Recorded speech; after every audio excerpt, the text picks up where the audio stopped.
믿음 좋은 신앙인인지 아닌지를 분별할 때 몇 가지 평가하는 기준이 있습니다.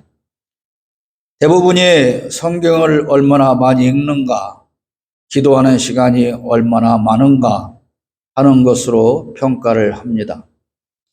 이런 기준으로 하면 여러분은 믿음 좋은 신앙인이라고 할 수 있을까요? 그 사람 정말 믿음 좋은 사람이야. 새벽 기도를 한 번도 빠진 적이 없어라거나 그 사람은 그냥 앉아있는 시간이 없어. 늘 입에서 기도하는 소리가 그치지 않아 라고 합니다. 그렇습니다. 이런 사람이라면 분명히 아주 열심히 믿음 생활하고 그만큼 믿음이 좋다고 평가해도 될 것입니다. 아침에 눈 뜨고 침대에 앉아서 우선 하루를 위한 기도로 시작하고 저녁에 잠자리에 들면서 또 침대에 앉아 하루를 돌아보면서 감사할 건 감사하고 회개할 건 회개하고 그렇게 사는 모습을 보시는 하나님께서도 분명히 기뻐하실 겁니다.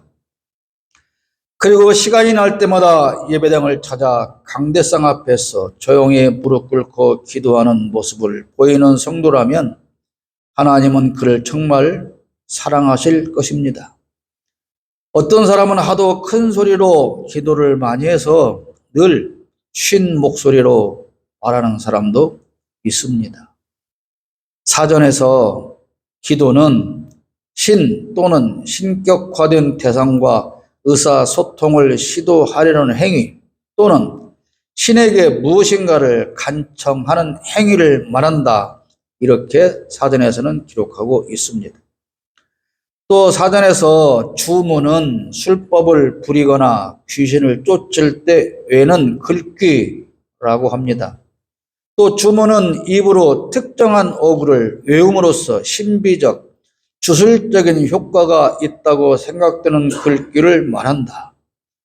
샤머니즘이나 고대 원시 종교, 불교, 도교 등 다양한 종교적 형태로 나타난다. 이렇게 사전에서는 주문이라는 단어를 설명하고 있습니다. 결국 우리가 하나님께 드리는 기도와 무속 등에서 외우는 주문은 다르다는 것입니다. 기도할 때에 이방인과 같이 중언부언하지 말라. 그들은 말을 많이 하여야 들으실 줄 생각하느니라. 여기에서 이방인들은 중언부언하는 기도를 한다. 그렇게 말씀합니다. 같은 말을 계속해서 반복하는 것입니다. 그것이 곧 주문을 외우는 것입니다. 그런데 우리가 예배 전후에 외우는 주기도문을 마치 이런 주문처럼 생각하는 사람이 있다는 것입니다. 주기도문은 우리가 하나님께 기도할 때 어떻게 기도해야 하는지 가르쳐 주는 예제입니다. 다시 말씀드리면 기도의 틀이라고 할 수 있습니다. 이 틀 안에 각자가 하나님께 드리고 싶은 말씀을 놓고 이런 순서로 기도하는 것이 바람직하다는 예수님의 가르침입니다. 그러니까 사실은 이것을 주기도문이다라고 하는 것보다는 주님께서 가르쳐 주신 기도의 형식이라고 하는 것이 더 이해가 빠를 것입니다. 기도문이라고 하니까 그것을 그대로 외우면 마치 기도한 것처럼 생각되는 것이죠. 그리고 정해진 기도문을 많이 외우면 당연히 하나님께서 좋아하시고 사랑해 주실 것 아니냐 그런 생각을 하게 되는 것입니다. 주님께서 이런 기도의 형식을 우리에게 가르쳐 주신 것은 유대인들은 기도할 때 진정성이 없고 사람에게 보이기 위한 기도를 하였기 때문입니다. 그들은 거룩한 모습으로 하나님께 기도하는 그 모습을 사람에게 알리고 있었는데 예수님이 보시기에는 그것이 기도가 아니라 외식, 즉 연기하는 것처럼 보였다. 그런 뜻입니다. 그래서 바르게 기도하는 방법을 가르쳐 주신 것이 이른바 주기도문입니다. 주일 예배 등에서 대표 기도하는 장로들의 모습에서도 가끔 바리새인처럼 기도 대상이 하나님보다는 모인 청중들을 향할 때가 있습니다. 지나치게 거룩한 목소리를 만들어내거나 하옵나이다를 연발하는 것들이 그렇습니다. 또 어떤 경우는 기도를 빙자해서 목사나 성도나 교회에 대한 불만을 말하거나 그 불만을 하나님께 일러 바치기도 합니다. 그러나 기도의 대상은 분명히 오직 전능하신 하나님이어야만 합니다. 그러니까 대중 기도를 할 때 내가 기도하는 이 내용을 여기 모인 사람들을 교훈하거나 가르치려고 하는 것이 아니라 하나님만을 향한 진정한 기도여야 한다. 그런 뜻입니다. 주님께서 가르쳐 주신 기도는 크게 6가지로 하나님께 요청하는 내용으로 되어 있습니다. 여러분, 중요한 것은 기도는 요청하는 것입니다. 요청하는 것이지 내가 원하는 것을 일방적으로 나열하고 무조건 꼭 들어주셔야 한다고 떼쓰는 것이 기도가 아니다. 그런 말씀입니다. 예를 들면 우리 아이가 이번 수능을 보는데 몇 점 이상을 맞도록 해 주셔야 합니다. 그래야 그 점수를 가지고 우리가 목표한 어느 대학을 가야 하니까 반드시 그렇게 해 주셔야 합니다. 라든가 몇 평짜리 아파트가 필요하니 반드시 그것이 내 것이 되도록 해 주셔야 한다든가 그렇게 내 뜻이 이루어지기를 기도하는 것은 기도가 아니다. 그런 말입니다. 기도는 내가 그린 도면을 펴놓고 하나님 이대로 안 해주시면 큰일 납니다. 이대로 사인해 주셔야 합니다. 그렇게 요구하는 것이 아니라 백지장을 내놓고 하나님께서 여기에 친히 도면을 그려 주시기를 요청하고 그 그려주신 도면대로 살겠음을 하나님 앞에 다짐하는 것이 바로 기도입니다. 주기도문의 첫 번째 요청은 하나님의 이름이 존경받고 영광 받으시기를 바라는 것입니다. 하늘에 계신 우리 아버지여, 이름이 거룩히 여김을 받으시오며, 하나님의 이름은 그분의 성품과 행위를 나타냅니다. 우리는 하나님의 이름을 거룩하게 여겨야 하며 그분의 이름을 훼손하거나 남용하지 않아야 합니다. 그러면 우리가 그렇게 많은 기도를 하면서 하나님의 이름을 거룩히 여기고 하나님의 이름을 훼손하여 영광을 가리지 않는 삶을 살기 위해서 하는 기도는 얼마나 되느냐, 그런 말씀입니다. 다시 말씀드리면 내 행실로 하나님께 욕먹이지 않게 살도록 해주세요라는 기도의 내용은 얼마나 차지하느냐, 그런 말입니다. 주님께서 가르치신 기도 중 맨 처음으로 말씀하신 것이 내가 하나님의 이름을 거룩하게 여기도록 해달라는 것입니다. 그러니까 우리가 신앙인으로 살면서 가장 중요하게 여기고 늘 그것을 위해서 기도할 내용은 나로 인해서 하나님이 욕먹는 일을 하지 않기를 기도하라는 것입니다. 그것이 가장 중요한 기도이기 때문에 맨 처음에 해야 하는 기도다, 그런 말씀입니다. 기독교가 개독이라고 불리고 목사가 먹사로 불리고 집사가 잡사로 불리고 교회가 기업으로 불리는 것들의 그 원인을 내가 제공하지 않고 살아갈 수 있는 그런 능력을 주시옵소서, 이 내용으로 늘 가장 중요하게 생각하고 많은 시간 동안 기도해야 한다. 그런 말씀이죠. 한마디로 줄이면 내 몫에 십자가를 지고 주님의 뒤를 따라갈 수 있는 능력을 주시옵소서, 그렇게 기도하라는 것입니다. 기도할 때 하나님께 드리는 두 번째 요청은 하나님의 나라가 이 땅에 이루어지기를 위한 것입니다. 이 요청은 하나님의 나라가 완전하게 이루어지기를 바라는 것입니다.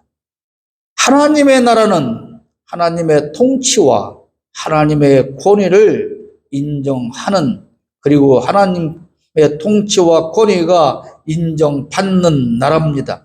마치 하나님께서 친히 다스리는 것과 같은 나라가 되기를 위해서 기도하라, 그런 말씀입니다. 우리는 그런 하나님의 나라가 이 땅에, 이 대한민국에 오기를 간절히 기도해야 한다, 그런 뜻입니다. 나라가 임하시오며 뜻이 하늘에서 이루어진 것 같이 땅에서도 이루어지이다.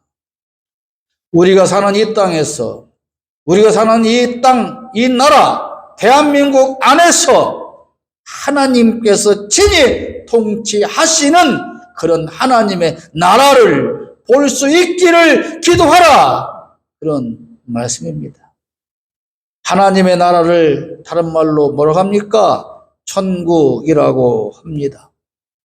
이 땅에서 이루어져야 할 천국, 즉 대한민국 안에서 이루어져야 할 하나님의 나라는 어떤 나라입니까?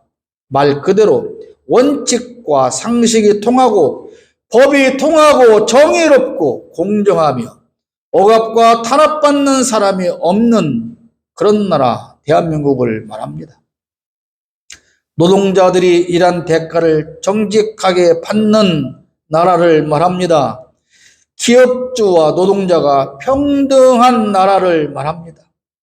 권력자와 국민이 평등한 나라가 이루어져야 합니다. 교사가 자살하지 않고 마음 놓고 아이들을 가르칠 수 있는 그런 대한민국이어야 합니다. 누구라도 차별받지 않는 나라여야 합니다. 검사가 억지로 죄인을 만들고 반대로 죄 있는 자는 보호하는 그런 나라가 되면 안 됩니다. 그렇지 않은 나라가 되기를 우리는 기도해야 합니다. 대통령이 독재하고 그 대통령 부부가 국민의 세금을 축내며 해외여행만 즐기면서 오만 우세를 다 떨고 다니는 그런 나라는 하나님이 통치하는 나라, 하나님의 나라가 절대로 아니라는 말씀입니다. 정치인이 국민을 외면하고 자기 출세의 수단으로 정치꾼이 되려고 하지 않고 국민을 무서워하며 섬기는 그런 나라가 되어야 그것이 곧 하나님의 통치하시는 하나님의 나라인 것입니다. 검사들이 특활비를 타서 소고기 사 먹는데 수백만 원씩 쓰고 룸살롱에 가서 향응 파티를 하지 않는 나라, 그런 나라가 하나님이 통치하는 나라, 그런 나라가 대한민국이 되기를 기도해라, 그런 말씀인 것입니다. 막연히 하나님의 나라가 이 땅에 임하게 해달라고 외우는데 도대체 거기서 말하는 하나님의 나라가 구체적으로 어떤 나라냐, 그걸 알고 기도해야 합니다. 우리가 신앙인이라면 이런 하나님의 나라가 우리 대한민국에서 이루어지기를 간절히 진정으로 기도해야 합니다.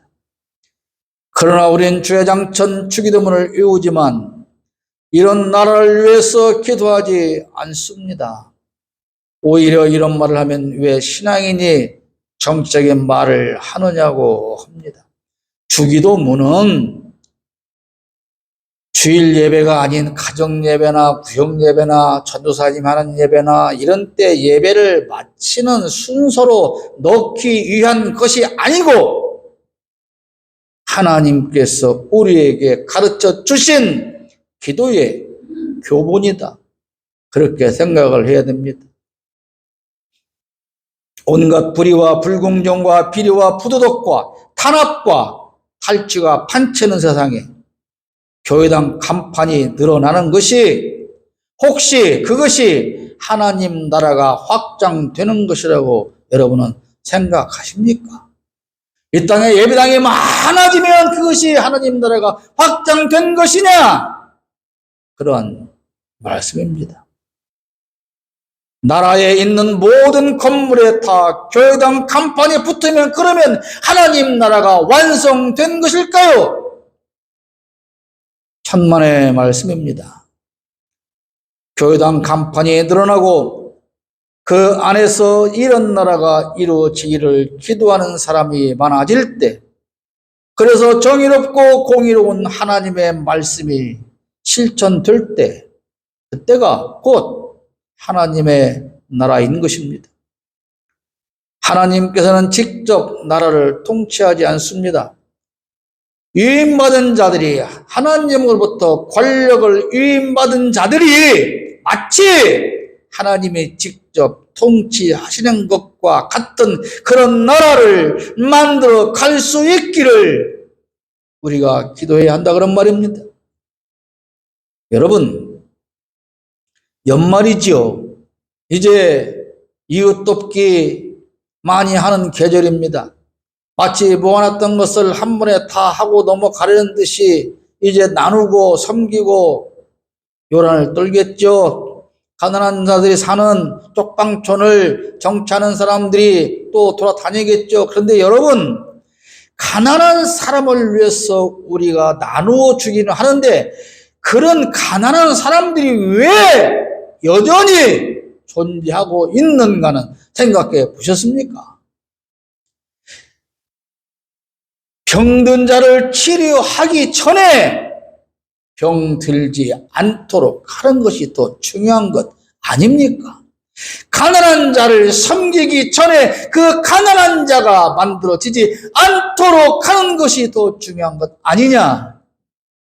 그런데 우리는 왜 그렇게 가난한 자들이, 탄압받는 자들이 많은가에 대해서는 관심이 없고 그들에게 몇 가지 나누어 주는 것으로 할 일을 다 했다, 그렇게 생각하지 않습니까?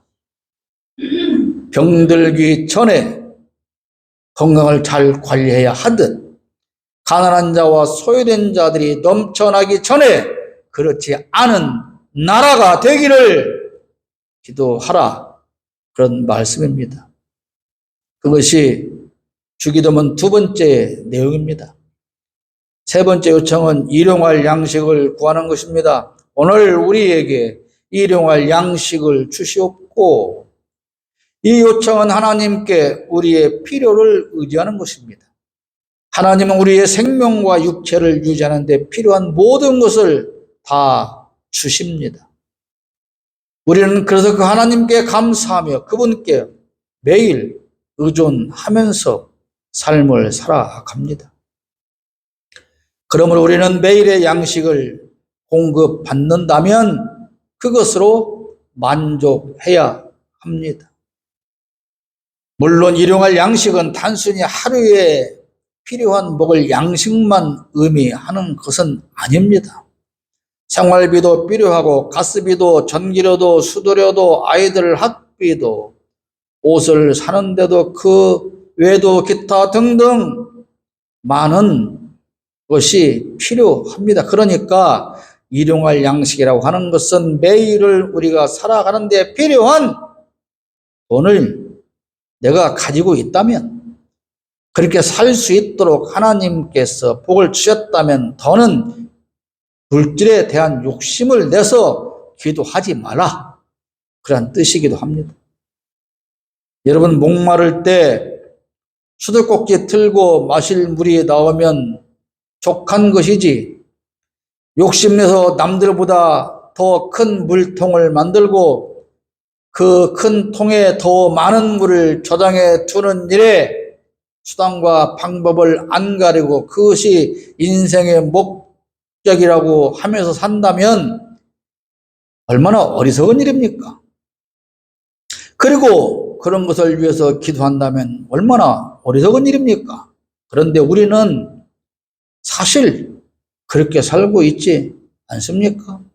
이스라엘과 하마스가 전쟁을 치르는 그 나라, 폐허가 되어가는 그 나라에서 가장 시급한 것이 물이라고 하지 않습니까? 그런 사람들을 생각하면서 우리는 수도꼭지 틀 때마다 아무 데서나 물을 받아 먹을 수 있다면 얼마나 감사한 일입니까?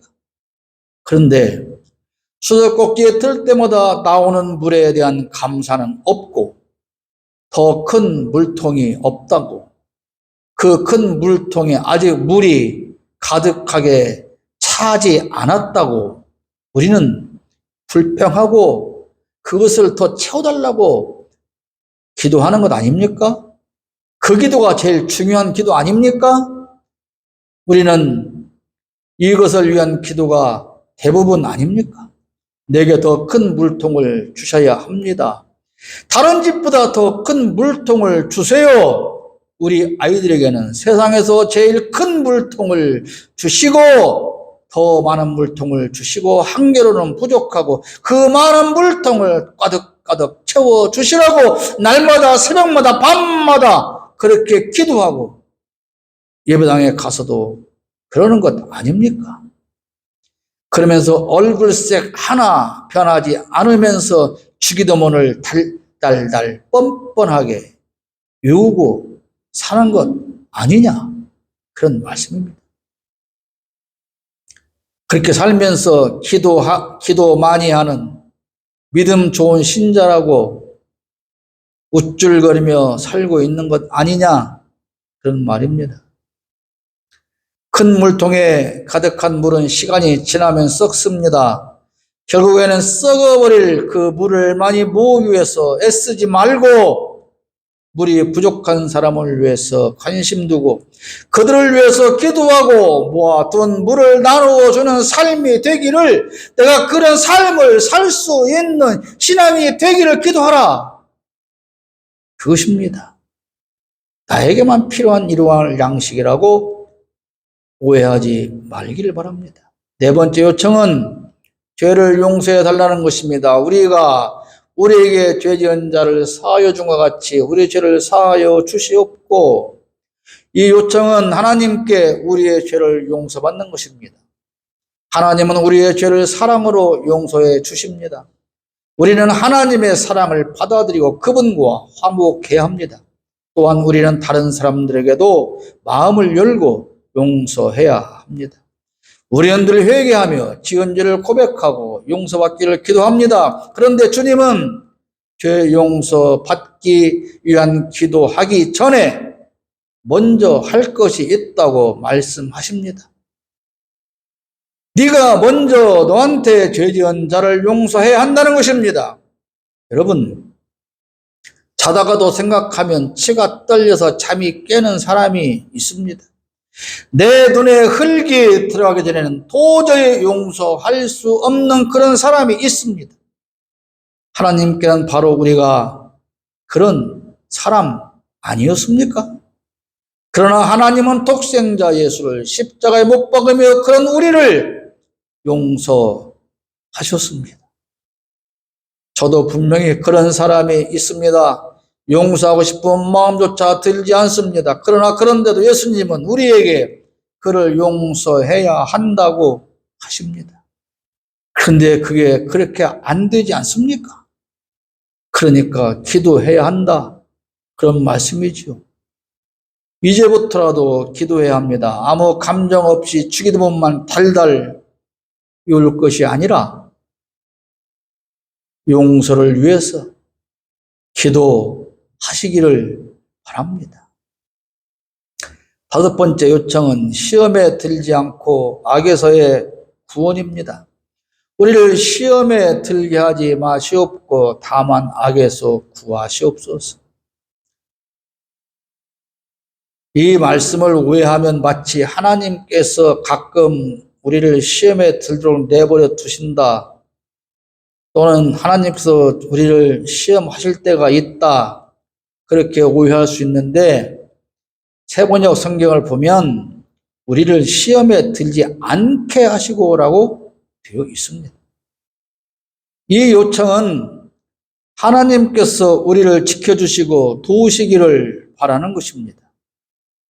하나님은 우리에게 시련과 유혹을 허락하실 때도 있습니다. 허락한다는 것은 일부러 그렇게 넘어뜨리는 것이 아니고, 혹시 우리가 잘못해서 시련과 유혹을 맞이했을 때 하나님은 잠깐 우리를 지켜보실 때도 있다.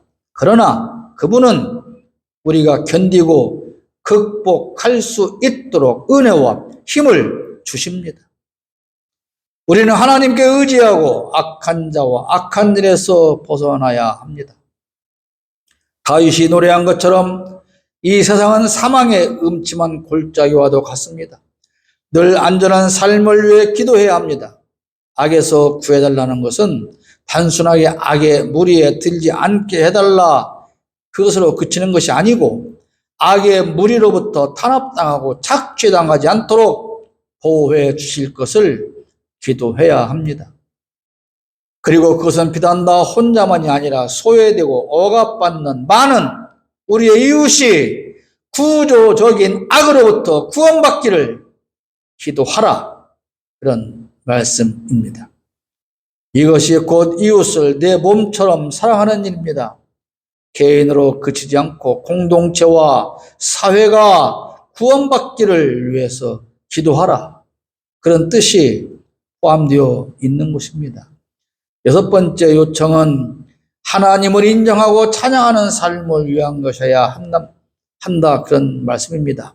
나라와 권세와 영광의 아버지께 영원히 있사옵나이다.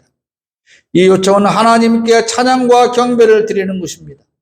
하나님은 만물의 창조주시며 만물을 다스리고 보호하십니다. 창조주 하나님을 내 아버지로 모시고 살기를 기도해야 합니다. 내가 하나님의 아들이며 하나님은 내 아버지라는 확고한 믿음만이 우리가 신앙인으로서 능력 있는 삶을 살 수 있는 것입니다. 우리는 신앙생활을 하면서 기도하는 것이 대단히 중요하다고 생각합니다. 그리고 얼마나 많은 시간을 기도하는데 할애하느냐로 그 사람의 믿음의 크기와 분량을 평가합니다. 그리고 늘 주기도문을 마치 주문처럼 달달 외우며 삽니다. 주기도문은 그러나 우상 앞에서 외우는 주문이 아닙니다. 중요한 것은 무엇을 위한 기도냐라고 하는 것입니다. 불의와 싸울 힘을 얻기 위해 기도하고 그런 사람들을 보호하시기를 기도해야 합니다. 오직 내 한 몸과 내 가정의 물질적인 복과 출세와 성공만을 위해서 늘 기도한다면, 이웃과 나라와 세상을 위한 기도가 없다면, 그리고 그것을 실천하지 않는다면 그런 기도는 목이 터지라고 외치고 아무리 많은 시간을 할애해도 의미가 없는 것입니다. 진정성이 없는 기도는 우상 앞에서 주문을 외우는 것에 지나지 않습니다. 하나님께 드리는 기도는 주문이 아닙니다, 여러분.